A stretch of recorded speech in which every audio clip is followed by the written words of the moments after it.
everyone. This is Penny, Penley-Ann Creations. How are you today?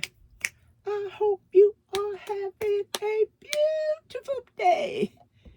Everyone, showing you what I'm working on, which is a blanket. Excuse me, everyone. I'm going to have to stop and take sips of juice.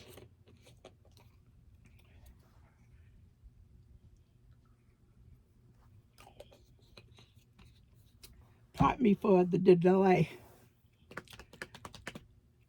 In this blanket, I am using skin tones. It is a pleasure to work with, everyone. Just a pleasure. My intentions was to show you what I was working on in the month of January, along with that temperature blanket that I need to close out for the year. Haven't gotten to that yet. So it's February and I'm showing you what I'm working on. Okay, so the lovely skin tones. If you use this and make a, where's this camera going to? I need to slide down some or what? The back leg is too stretched too far. If you use this and make a wearable, it is going to be so nice against your skin. Okay, let's give you information that's on the label. It's 3.5 ounces, 100 grams, 185 yards, 170 meters. Each one of these skeins is a medium 4. Knit needle is a 5, and the crochet hook is also a 5. 100% acrylic, machine wash, gentle cycle, tumble dry. Lion Brand is the company. This color is ivory. So this is one of the colors that I'm using. I'm not sure how many colors are in the line. 7, 8, I'm not sure. Almond. Wow. Let me show you this one. That's almond. That's a little better. This one is attached to the blanket. That's almond. And I am showing you in the colors and the same sequence I'm using them in the blanket. Hazelnut.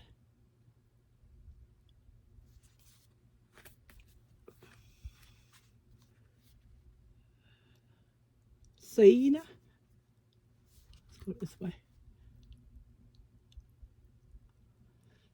As you can see, I'll be showing you this yarn. You're going to have to cake it up or put it in a ball because it's, I'm using it, unwrapping it, and just keeping an eye on it. So far, I haven't had any problems with it, but it's definitely not a center pull. It's too soft. It's very soft. Very is lightly winded. And you definitely, when something's lightly winded, whether or not you can use it as a center pull, I would never do that because it'll collapse. Unless you keep your label around it and tape it like many of us do.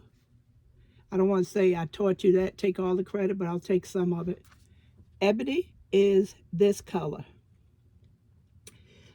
I didn't use majority of the colors that look like it would go because it didn't go once I was putting them together. Okay, so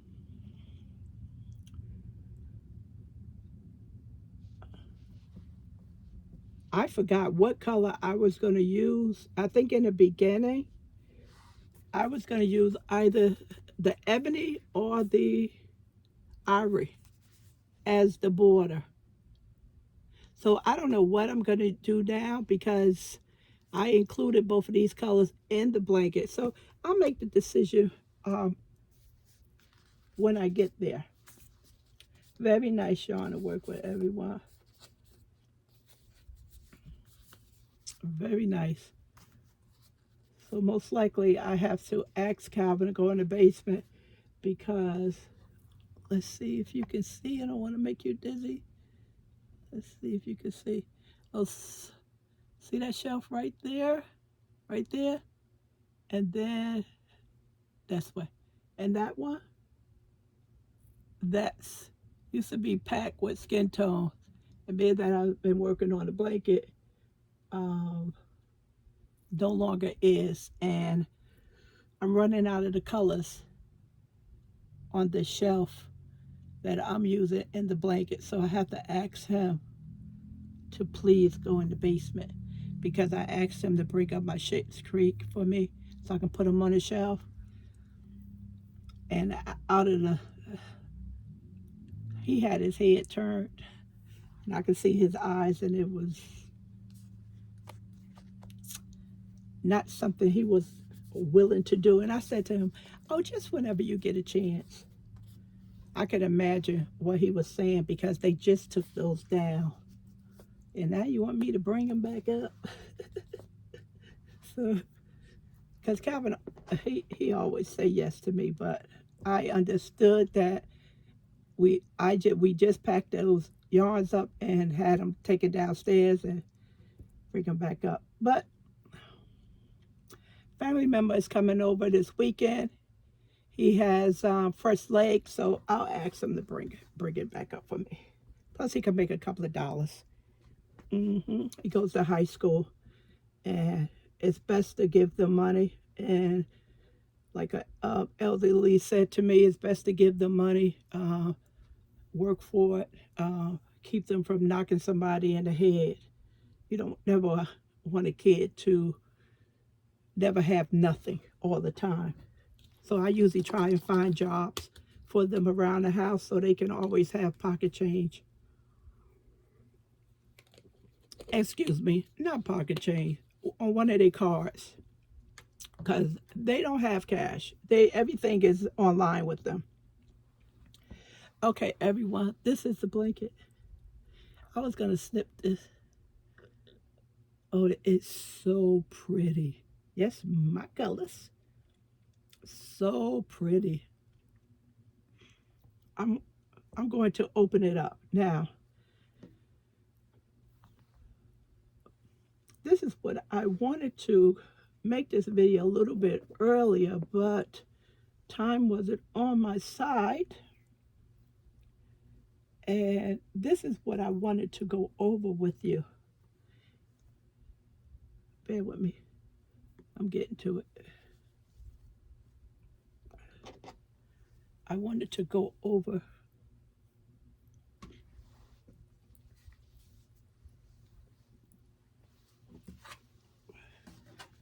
and make sure you see this close up. If you don't already know,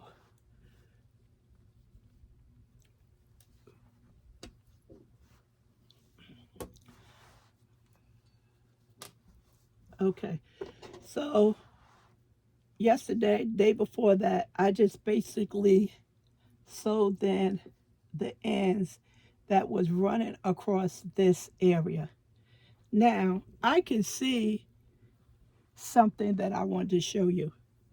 As I hold it up. This is, if you can, this is what I'm talking about right here. Right here. It's like I sewed it in. You see that hill, and then it comes down. It's not as straight as this one.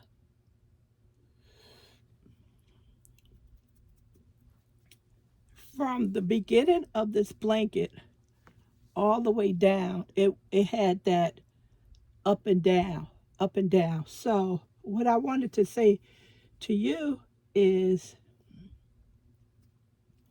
this blanket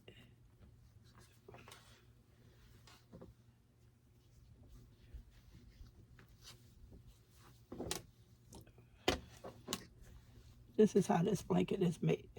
This is the beginning of it. So, see, it's just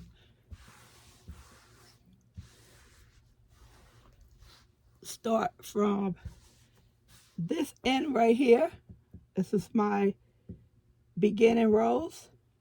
And just go down, continue to go down. Okay, to the other end. That's why I wanted to cut that yarn. Go down to the, where's the camera? Come on, baby. Where are you? Where are you? Okay, there you go. Go down to this end and then turn and come back. Okay, so that's what the direction, that's what the blanket, how the blanket is worked up in rows straight across. Okay, so what I have noticed before when I made this blanket is that when I tie off on the ends, I always do, if you're tying a shoe, you just make one tie. I just make one tie. I do not complete it as far as a knot. And then I take both of the yarns together and I'll do a slip, make a slip knot so I can easily unravel it. And the reason why is because the yarn, which is the fabric now, being that the yarn is into a blanket, it becomes fabric. I noticed a long time ago that it wasn't even on the ends. So I needed to let it sit so it could kind of relax. Instead of me trying to make it straight, I just needed it to sit so it can relax. And then it would even itself out. So if you make a blanket like this for the first time, I know you probably love to sew on your ends. Like, yeah, right, Penny. Leave your ends alone for a couple of more rows and then go ahead and you can work them in. Okay? Because this is not a square like a granny square. You can work your ends in right away. This particular blanket from row to row, the yarn needs to relax. No, it doesn't have anything to do with skin tones. It's just how the corners is. The corners is, they don't have anything to support them as far as the square is concerned. So they're holding they holding its own shape. It don't have anything to hold on to. So the yarn just needs to relax. No, eventually I am going to do a border and it will hide in the waviness. I'm not going to call it errors or anything because it's not.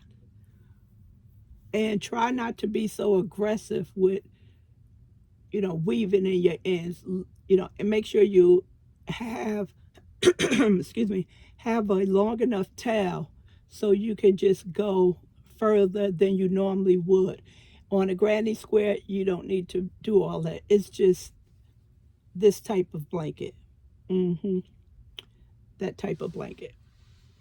And like you're thinking, once you put the border on there, all of that is going to dissipate, hopefully, if your stuff is not that bad.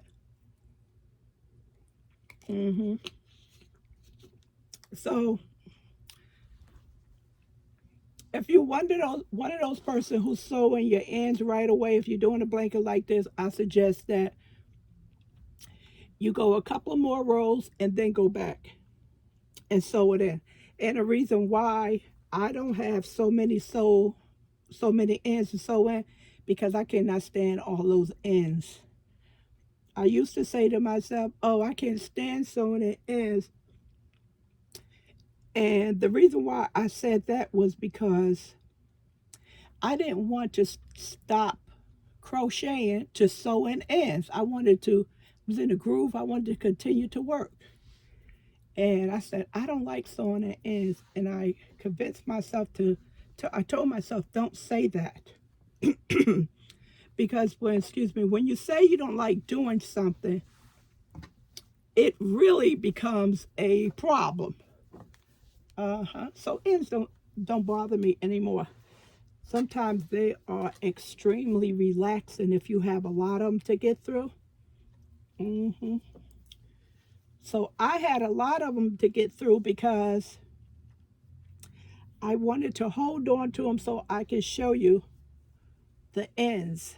And as you probably cannot see right here, this is lightly together. Very light. I put it together so the yarn could do what it needs to do. So I won't sew in those ends no time soon. No time soon. Won't sew them in.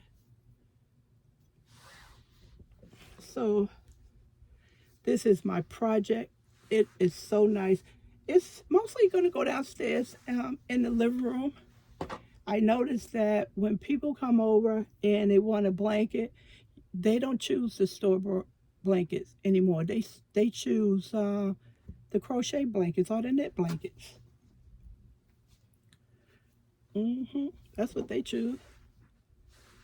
This is pretty. It is really pretty. Now, I immediately thought about using my Dooney and Burke bag. Excuse me, why am I burping? It must be the juice. And I have one like this that's brown. I had Calvin to go up on the top shelf on a little stool step, and it's not there. And 1, 2, 3, 4 shelves of bags, not in my room. I know who had my bag. And it's probably been going quite some time because that person had every intentions on borrowing my bag with the intention of never bringing it back. Because I brought her a black one. So she cannot say I gave her my brown one.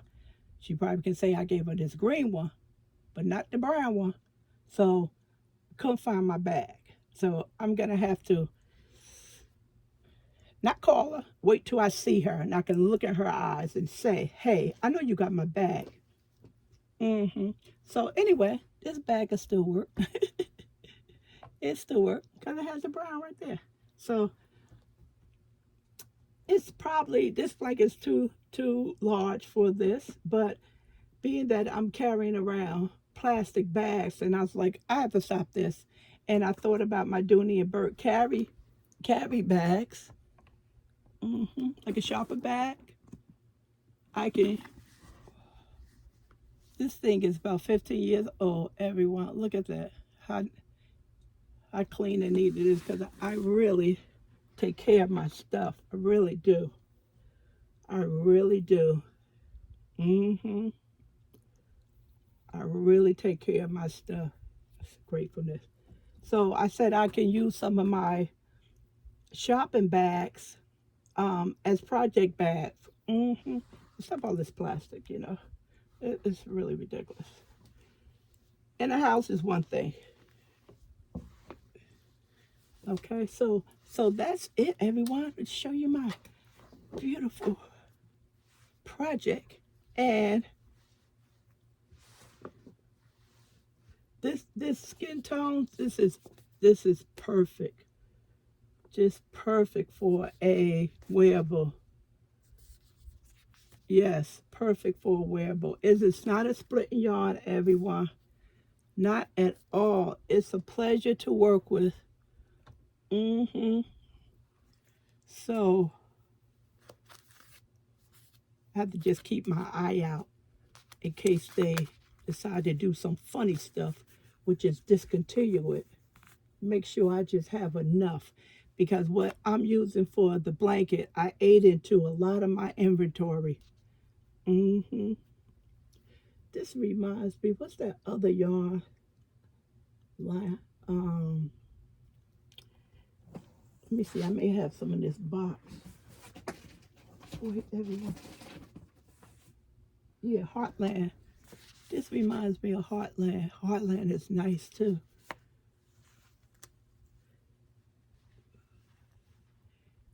And if you're running out of Schitt's Creek, and try the Heartland as well to see if the Heartland will match with the Schitt's Creek, because this has a nice sheen on it as well. I definitely know the skin tone will. Yeah, and Heartland is nice, very nice. I think it's more expensive as well. Okay, everyone, so that's what I'm working on. Besides that, and some washcloth ends I need to sew in. I'll bring that up in another video. Okay, so let me know in the comment section what you're working on, and hopefully your project is coming out excellent. All right, so that's it, everyone. So hopefully next time you see it, it'll be finished with a border. And I know someone's going to ask me how many chains I have. And actually, I don't know. I could have, if you really want to know, I could count. The double crochet straight across. So this is what I do. I usually just chain. Like if I need a combination of 2, then it's 1, 2. And I count 1, 2, 1, 2. I don't count to no 100 and say, okay, that's 50. I just do 1, 2. If it's a combination of 3, I just do 1, 2, 3. Then I start back up 1, 2, 3. Because it really doesn't matter in this. It doesn't have to be precise. And I put it over my body because of wide hips. And I judge it by that. And if it goes over me comfortable and with enough more slack at either end, then I know it's going to be a nice blanket for everyone to use. So that's what I do. I don't do 357. I don't do none of that. I just make a chain, but I do count and sets of 2s just to keep everything even. So if you really, really, really have to know how many double crochet is straight across, I'll count them for you. I will do that for you. That's not difficult to do. All right, everyone. Thanks for your support. I got my report for January, and it was an excellent report from YouTube. And they said that I was really doing well. You know, you were watching, you was thumbs upping, you were commenting and sharing, and you were spending a little bit more time watching a video instead of, you know, your little 3 to 5 minutes and then you're gone. So I was so happy. That was one of the best reports that I have had from YouTube. Now, of course, YouTube didn't have the system they have now, but of course, I used to do good as well. But across the board, it was just a very noticeable improvement. So, thank you for that. That's all you're doing, and I appreciate that very much. Okay? All right, everyone. Talk to you soon. Bye.